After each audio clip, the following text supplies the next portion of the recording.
Hey guys, so welcome to DelftStack, and today I will be showing you how to copy a text from image using PowerToys Windows 11. So guys, first thing that you will do is you could just simply go for the Microsoft Store into your computer, and you could just simply search for Microsoft PowerToys and make sure to download this application over here. And of course, you can download it as well on the internet.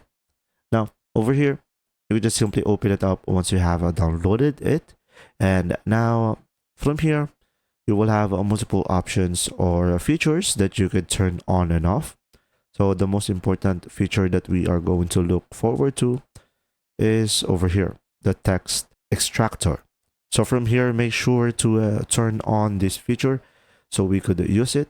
So once you turn it on, as you can see, you will have here the keyboard shortcut. So we have here the start text extraction. So it will be a Windows key, Shift and T. So now from here, as you can see, this is an image, Google, and I cannot copy it if I selected the word. Now to do this, we just simply go for the keyword. So it will be Windows, Shift and T. And from here, we will have this feature. You can just simply go ahead and go for click and drag. And now, as you can see, once you have done that, it will be automatically copied.